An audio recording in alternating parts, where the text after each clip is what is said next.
Hello guys, welcome back. This video we're going to be talking about living like a king for a single day or a single night. I recommend a day so that you can get the most out of it. Just a little side note, this isn't a brand sponsor. Nice little vegan wine. It's organic vegan wine, tastes delicious, can't tell the difference. It's beautiful.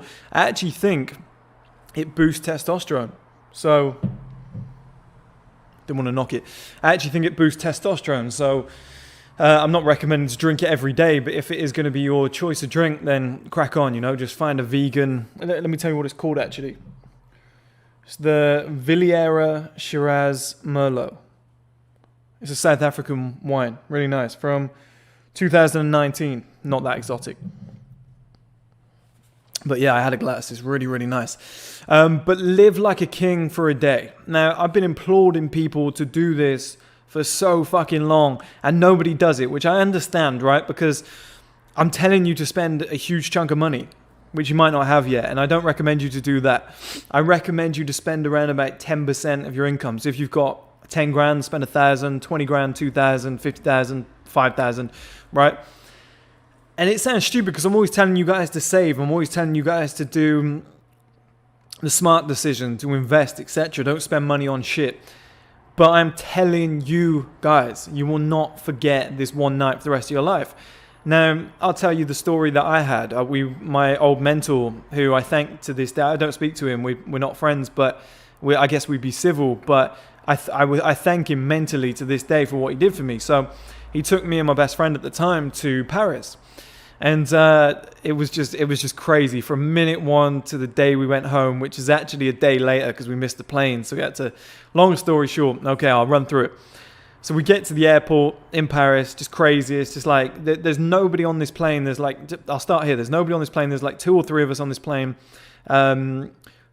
And we're just like, what the hell is going on? So the plane is super light. It's like a Wednesday at like 10 a.m. in the morning, 11 a.m. So we're like, all right, yeah, fuck it. It's a nice little flight. We've got like a stewardess each serving us. So we're like, this is crazy. This is like first class and we don't even need to pay for it. The flights are like £25 each. It's nothing. I sit down, I'm reading this Nietzsche book. I'm trying to fly through it. You know, I'm just thinking, okay, it's a fucking tough read, Nietzsche, right? But I'm trying to flick through it. I'm reading through, I'm looking at. Honestly, within about 10 minutes of taking off, the pilot was like, okay, everybody fold their trays up, we're going to land. I was like, what the fuck are we landing? In a random field or Paris? What the hell are you talking about? And we land and it's still, the weather's exactly the same, it smells the same. You know, you go to a different country and there's different heat, there's different, you know, it smells different, it tastes different, do you know what I mean? But it was exactly the fucking same. And we timed it and it was something like 32 minutes. And then it turns out it was the fastest flight ever from London to Paris, and or the UK to Paris. Sorry, I've left my window open actually, bear with me. So it's the quickest flight ever from the UK to Paris. And you know, we're already thinking, shit, this trip has got off to one crazy start. And we just had this massive tailwind which just pushed us there, which seemed like fate. So then we land in Paris, whatever, we get in this taxi. I'll never forget this vision as long as I live. This is one of the big reasons why I want a McLaren, is that we're going through Paris, and I kind of love like old school architecture, like strong, solid stonework. I kind of grew up in my first ever house when my dad was there. We grew up in a house like that, and I just kind of love that Parisian architecture. It's just beautiful. And we got to this kind of crossroads, and from left to right, I'm bearing in mind, one friend sat there, one friend sat there, and we're in the back of this taxi. I'm in the middle, so I've got this kind of panoramic view, if you could, in a car from left to right. And the car, I think it's the McLaren that's on the front cover of the Forza Motorsport game years ago, the orange one. And it just went like this, from left to right. And with all those beautiful buildings and stuff, I was like, that will stay in my mind forever. I want that car. I want to drive it through Paris. I want to be dressed to perfection with a beautiful woman on my side with some great music playing. You know, and that just kind of gave me that buzz to begin with. And I'll talk about this at a later date, like the motivating factors for men. They're completely different and we shouldn't be ashamed of them. We should actually embrace them and use them to propel us forward. And I'll talk about that in a separate video. But living like a king for a day. So we go through Paris, we get to our hotel. Our hotel is like a suite. It's got, bearing in mind, my mentor ran I Like Girls Daily, was rich as fuck. Real smart guy, managed to achieve a lot in life. And he just paid for this crazy suite. I was like 21 years old, and we had like, I think it was a 2 or 3 bedroom. I think it was a 3-bedroom suite with a balcony in Paris. And it was big. It was really big. It was like twice as big as the house I'm in now, which was crazy for like a suite. And we just started drinking, started getting ready, you know, put all our nice clothes on, whatnot. And the plan was to go and watch Kanye West. That was the plan. And it was in the Louis Vuitton studio, and there was only 300 people in there at one time. I think it might have been less, but has like a capacity of 300 people. So we go in there. There's maybe 150, 200 people, and it's just cram-packed, you know. He comes out on stage and it's just cram-packed. Everybody's just right there. And he is probably, by the time I got to the front, if I could stretch out my hand, it was as close as my hand is now to that camera. And we ended up touching him and stuff like that. And bearing in mind I was 21, I was gassed off that. It was really exciting. Going from like a small town in Gloucestershire to kind of shaking hands with Kanye West in Paris. It was insane, especially on a Wednesday night. And that's, you know, most people get buzzed about a Friday and a Saturday. People forget when you get rich, it's a Monday, it's a Tuesday, it's a Wednesday, Thursday. You know, you can do it on different days. On a Sunday night, whenever everybody else is getting an early night, you can fly to Las Vegas and have the night of your life. Like, it's just completely different. And I actually recommend this when you try and live like a king, is to do it on like a Monday or Tuesday, because it's a lot cheaper and you'll feel different to everybody else, okay? But do it in a city that's always busy, it doesn't matter what day of the week it is, okay? So, this is all going on. He's singing Wolves and all these different songs, and it's just crazy. And it's kind of, I think it's Life of Pablo. He's doing the whole album. So then I just kind of look up, and I just see, or I think they started on the right-hand side. So I just look to the right, and I see Kylie Jenner, I think a few of her mates. I don't know who they were. I guess they were famous as fuck. Kris Jenner, you know, Kim Kardashian, whatever. They're just like walking up the stairs, all like dressed nice, whatever. Just looking pretty nice.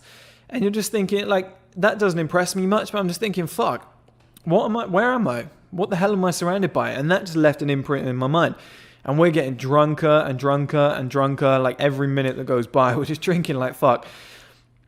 That kind of concert ends, and we leave, we walk out, we think that's probably the end of the night, we get in a taxi, whatever, we just drive down to, we're going back to our hotel.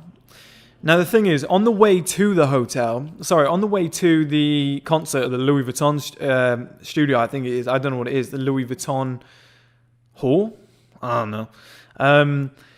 We're on the way there, and we just kind of glide past this place, and we look right, and it's just like the busiest club I've ever seen in my life, in the middle of nowhere.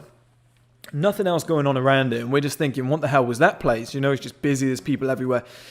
So, you know, on the way back, we stop into this, like, all I can describe as like a abandoned kind of like post-World War II bar that you can imagine from like when the Nazis finally left France and everything was left back to normal. It was just empty, but the kind of culture and history was there. It was crazy. And we're just sipping on these Peronis or Coronas. I can't remember what it was now. Budweiser's. I don't know. I think we were drunk as fuck at that point. And we were just sat there and we're just like, we want to do something else, but there's nothing else. So then we get in the taxi, we drive back to the next point. And as we're driving home all the way back to the hotel, we kind of go past that club again. And we're like, whoa, that was cool. I think we just saw it. That was popping off. So we get out a lot further down the road because the taxi guy just dropped us off randomly. When we're making our way back, we walk through this like stone column, and this guy comes the other way, real posh guy. I don't know where he's from. I think he might have been American or British. I'm not sure. We were like, what's that club like down there where everybody is? Oh, it's shit. It's terrible. It's the worst club you'll ever... I'm getting excited. I want to be there tonight. I'm getting excited talking about it. And he was like, oh, it's shit. It's the worst club ever. I won't go there. There's nothing. The women are all like stuck up, whatever. And we were like, yeah, all right. Yeah, fuck it. Never mind. That's a shame. But we'll try it. We'll have one drink. So we walk up to this club, and it looks crazy from the outside. It looks absolutely crazy. So we're like, we got to get in here, okay? So we go up, and I see bigger bouncer, the biggest bouncer I've ever seen, and I think nothing of it. Fast forward 3, 4, 5 years, I see that guy in the UFC. His name is Francis Ngannou. And I shook that guy's hands, and I'm telling you, I have never seen a bigger man in my life. And he was, I fact-checked it, he used to work there, and he was living in Paris at the time and doing MMA and what. No, MMA is banned in Paris. You can't do it. So he was doing boxing and different stuff individually, and then he went into the UFC. But it was crazy. I didn't know who it was at the time, but it was the biggest guy I've ever seen in my life, and he was so strong. His handshake nearly crushed my hand, and I'm not a small guy. I got quite a strong handshake according to other people. And then he says to us, he's like, no, you can't come in. You can't come in. It's a private party. It's fashion week. So this is how crazy this story gets. It was fashion week. It was a private party for like who's who in fucking fashion in Paris, whatever, models and shit. And my friend from I Like Girls Daily, Martin, just goes like this. How much do you want? And the guy was just like, and Martin just counts out 700 euros. I don't, do you know what? I don't even know if he counted out. I think he just grabbed whatever was in his pocket and just shook the guy's hand, Francis Ngannou, and went like this. And 700 euros just changed hands like that. And at that moment, I was like, fuck, do you know what? That's about £600, what, $800, $900. And at the time, that used to be a lot of money to me. And at that moment, I was like, fuck, I need to change my expectations. You know, I talk to you guys all the time about the 4 exposures and one of them being wealth. That was one of my 4 exposures where I went, fuck. Like, money is nothing to a lot of people. I need to up my game. I need to earn more. I need to change my mentality and my ceiling and think that money is easier to obtain than I think. And although some people would say that was wasteful, he had it. He had millions. He had like over $1 million or 2 in his account. So he was just like, bang, there we go. Let's go. Let's go in. So we walk into this club, and I'll never forget it. At the time, I was pretty broke at the time, and I walked in. I was like, I'm the poorest person here by far, and it was just like one part of the club. Then you go down some stairs, another part of the club. You walk through a hallway, another part of the club, and it just got bigger and bigger and livelier and livelier. And we finally walked down these stairs, and it just turned into this massive open club. And I remember it was playing Chris Brown and Tiger. I can't remember the song now. It wasn't Show Me Something. I know Tiger's not in that, but it was the one that they did when they're racing along in McLarens or Ferraris or whatever. It was a really cool song. And we roll in there, and the Francis Ngannou is still with us. I can't believe he was with us, but it was crazy. He takes us, and I remember just seeing it was people dancing. There was all this crazy shit, and he takes us into this bit. This was like a VIP bit, and he was like, look, 700 euros, you're in, you get a VIP booth. So I was like, all right, fuck it, we're in. He goes over and he gets these 3 people in VIP, and he just kind of pushes them out. He was just like, leave. So we got those seats. We went and sat down. I don't think they paid for it. I think it was an empty booth. We sat down, and then next thing you know, he comes over with, or a few people came over. I can't remember the guy's name now. There was a guy who was like the main host. He came over with these Grey Goose vodka bowls that were probably bigger than you can see my hand stretching right now. They were probably, I'd say, 3 foot tall, and the heaviest fucking thing I've ever lifted. And then they came over with these jam jars. One was raspberry, one was something else, and they put them on the table, whatever. And they said what you do is I had no idea, you know, I'm a boy from the country, I'm used to drinking cider. So you pour the Grey Goose in with the jam jar, whatever, and you just get this crazy mix. It tasted beautiful. But then this guy turns to me and he says, this wasn't Francis, he'd gone by then. But this guy turns to me, and I think it was another bouncer. He turns to me, he was like, what girls do you want? I was like, what do you mean? He was like, what girls do you want? I'll go and get you some girls. You're in VIP. I'll get 2 or 3 to come over. I was like, I can get my own girls. And he was like, all right, suit yourself. And I was like, okay, look, I don't speak French. Those 3, they're nice. He walks over, he gets these girls, he gets them in within 2 seconds. They're sat with us drinking. And one actually went on a date with the next day. And she turns out to be she was like an Algerian heiress or something. Like her dad owned like half of Algeria. I went to pay for an omelette the next morning, and when I went to pay for it, she was like, no, I'll get it. She gets out a black card. I was like, you pay. That's fine, you pay. It's a really funny story. But then I remember I walked up to this one girl on the dance floor, and I went to talk to her, and she kept moving. I was like, why are you moving? Like, I want to, like, she seems interested, but she's moving away. And then I realized the stage is spinning. I was like, this place is just crazy. Like, there's so much shit going on. And some of the women that I saw that night were, like I said, it was fashion week. They're some of the most beautiful models I've ever seen in my life. There were 2 guys that were like high-level drug dealers, or so they said. You know, usually you don't admit it, do you? But they seemed fishy. They got picked up by somebody in a Range Rover, blacked out Range Rover at the end of the night. Could have been rappers or something in Paris, but they seemed like drug dealers, and they had like 5 or 6 models with them. And these guys were dropping like 10 grand every hour. I've never seen anything like it. And we got friendly with them. I don't know how. My friend Martin goes and buys a bottle of port. By this point, we are paralytic. My friend Martin goes and buys a bottle of port and drinks the whole thing to himself. And lo and behold, maybe 2 hours later when the club closed and everyone had to leave, which we never wanted to leave. It was the most fun I've ever had in my life. And you can imagine at 21, the gas that I was feeling. And we get in this taxi, we're trying to find our way back to the hotel, and my mate Martin's asleep because the bottle of port. He wakes up, he goes, Eiffel Tower.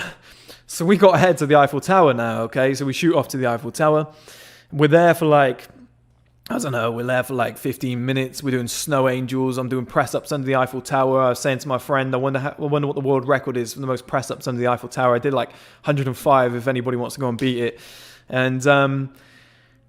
And then my friend's doing like snow angels in the roads, and I had to go and drag him out. He would have died, honestly. He would have got run over. And we're making our way back. We're stumbling everywhere. Everyone's falling over, shit, whatever. We get in this taxi. It takes us like another 3 hours to get back to the hotel. We can't find it. The only word I know in French is écoutez.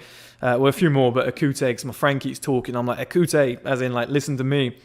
And then I don't know what follows from that. I just say no, like left instead of right, you know. It's a crazy, crazy fucking night. And then we finally get back to the hotel. My friend's lost his phone. He has to go back. He has to go pick it up. He's running around the streets of Paris at night. We're all asleep. I wake up the next day about 8 o'clock. I don't sleep a lot. We must have gotten in at like 5. I had like 3 hours. I was fully refreshed, ready to go. And I went on a date with that woman. Like I said, it was pretty crazy. I was still hungover, but it was a crazy date. And I said to my mate Martin, who was asleep on the sofa, he looks worse for wear. He looks terrible, okay? And bearing in mind, the guy is 6'5" and he's on a sofa. I don't know how he fit. He just curled up into like 2 balls. And I said to him, I was like, we're about to miss our flight. We got a flight in an hour. And the guy's so rich, he just goes, I'll book another one. So we book another one for the next day. And the same happened the next day. We booked another one. He's like, fuck it, I'll book another one. And what I'm trying to say, guys, is that whole story will live with me forever. And I just think, and we had a similar one in Toronto when we first arrived, all 3 of us, same 3 guys. And that blew my fucking mind. We're in the CN Tower. It was crazy, but I won't go into detail on that one. But I'm just saying, that story in Paris when I was 21, and I know it was somebody else's money, but I had to learn somehow. And the way that we had the great hotel, we had the kind of one-on-one show with Kanye West. We saw massive celebrities. We had a great night. We were drinking the finest stuff. 700 euros to get into club. Francis Ngannou was the bouncer. Beautiful women. You know, a great night. Just crazy experience. Great hotel room. Like all this shit culminated together made me realize like how much better and bigger life could be. And like even the McLaren going left to right, seeing that. And I was obsessed with the Porsche Panamera at the time, and I saw like 17 of them. It was nuts. And I just think having that exposure in life just gives you that motivation to then get back to that level and want to live like that. And this is why I always say to you guys, live like a king for one day. Because it only took one day for me to then realize this is what I want to do. And it's like, you can see me now. To this day, it gives me motivation. Like, I'm making okay money now compared to what I was. Like, things are good. Business was deleted, but it's doing well. You know, it's back up to a decent level. And, you know, give it a year or 2, I'll probably be, you know, exactly where I want to be. Everything will be perfect. The shirts are coming soon as well, guys. Intro video tomorrow. You know, you can see the progression here. The money's being invested. Got some strong collar shirts. I mentioned them years ago. It's so that you can wear it without a tie. 2 buttons undone, 1 button undone. It will stay rigid. It's going to be nice. I'm going to sell them. So they're coming very, very soon. I think I'll keep them about £70. I think that's quite reasonable. Because they're going to last through like 20, 30 washes, you know, if not more. And they're always going to look brand new. That's my aim, is value for money. But, you know, the business is progression, etc. But I still look back to that moment and I'm like, fuck, that's still way better than I'm living now. Because I'm sat on my screen working. I'm doing these videos. I don't have much of a life because I'm committed to what I'm doing. But that still keeps me motivated every single day. And that was just one day. Roughly 24 hours of madness. You know, from waking up to waking up again and missing a fucking flight, you know. And just seeing those exposures like that's all you need. Is maybe, you know, my friend that night probably spent, on the whole trip, Martin probably spent, so 700 euros, 600 quid, maybe 400 on the hotel for one night, which is pretty crazy. Maybe 300, to be honest. And then you think all the beers and whatever, we kind of all paid ourselves, but let's say like 200. We had free vodka and stuff because of the 700 that got us in, flights, etc. I'd say it was maybe, with the tickets for Kanye, maybe 1,500, maybe less, maybe 1,400. But here's the thing, if you've got a factory job or something, which I've had before, guys, and you've managed to save up like 11, 12, 13, 14, 15,000, you should take 1,500, 2 grand, and go somewhere like Paris, Vegas, LA, wherever it might be, wherever is local to you. Amsterdam. Amsterdam's fucking amazing. And I truly believe here, if you've got the spare money, you should definitely get like a suite like we did, like an amazing hotel. You should get an escort or two, or just ask some women to come with you. Just say it's going to be a crazy trip. Do you want to come with us? We're all going to get drunk, okay? Just some beautiful women that you know. They'll always say yeah if you're paying for them, right? Pay for the flights, everything in the hotel. If you can rent a nice car, don't drink and drive, but if you can rent a nice car, fantastic. You know, a lot of them just ask for a big deposit, but it's maybe 200, 300, 400 for the day. You know, if you can rent like a McLaren, a Ferrari or something like that, you know, and drive around and feel like the man, play your music. If you could pay for like a £300-400 suit or something, tailored fitted, and then pay for like entry into a club like 200-300 with VIP, you could have one of the best nights of your life. And like I said, concert, Kanye West, you can go to something like that as well. Like have a look around, fish around, put all these components together. You're going to have the greatest night of your life. And then you're going to go back to normal. You're going to go back to the factory on, I don't know, Monday morning, Friday, whatever it might be, whatever day you choose. That's why I say to you, choose Tuesday or Wednesday, whatever. Wednesdays are usually cheaper for flights and hotels because they're middle of the week. But what's going to happen is you're going to go back to your normal life. You're going to go back to kind of normal women that aren't, you know, a lot of people say, oh, that girl's a 10. She's not a 10, trust me. Until when you see real women, you realize they're 10s. And the woman you thought was a 10 before is maybe a 6, maybe a 5, to be honest. It's crazy how that level, that barometer changes. But you're going to be in the best car, the best hotel. You're going to have the best woman on your arm. You're going to have the best night of your life. You're going to drink a lot. You're just going to have this so unbelievable flamboyant life. And I'm not saying to do that every day once you get rich. But that little feeling, like you're going to suck that in. Your brain's going to remember it. And you're not going to want to go back to your normal life, your normal factory job, your office job, your 9 to 5, the types of girls that you're matching on Tinder, you know, all that shit. And that's going to motivate you. And that's why you need to live like a king for one day. One day is all it takes. And then after that, you're going to be so fucking motivated that you are going to work your bollocks off to get back to where you were before. Now, I went on this trip 6 years ago and I'm doing okay. Like I said, guys, things are going well. There's not a day that goes by that I don't remember at least some little element of that day. And I think, fuck, wouldn't it be nice to just have that life every day if I wanted it? You know, I'm only 27 and it's like I could have that life for another 23 years comfortably and then go and do all the family shit and etc. if I wanted to. That's possible. And you just think, some of the stories I've been told by some other people, and like I said, the night that we had in Toronto, etc., it's just insane how you can actually live and just getting those 4 exposures and just seeing life for what it can be and somebody with money and how they're living. It blows your mind, and you just plant that seed in your own head. It will drive you fucking nuts until you get back there. And that is the aim, guys, to live one night like a king so that the rest of your life feels so fucking shit that you work your bollocks off until you get back there. And I guarantee you will work twice as hard, twice as fast, twice as long in order to have that life every single day. And like I said, you don't have to live like that every single day, but just having that option, that possibility. And yeah, there'll be the law of diminishing returns where it won't be as good in the future. But what's wrong with being rich, guys? You know, if you can find something that motivates you to being rich, do it. So that's my story, guys. I hope it inspired a few of you. I hope a few of you take that advice on. Look, I'm encouraging you to spend a lot of money, okay? If you don't have it, please don't spend it. I mean, please don't spend it. If your bills are low and you have 10, 15, 20,000 in your bank account, spend 1,000 or 2. You won't regret it. If you've got like 5,000, 500 might not do it. You know, you probably have to have 10 and above. But if you get to that point, I would say, honestly, just throw 1,000 and enjoy yourself, because that experience will change your life forever and motivate you for a long, long time.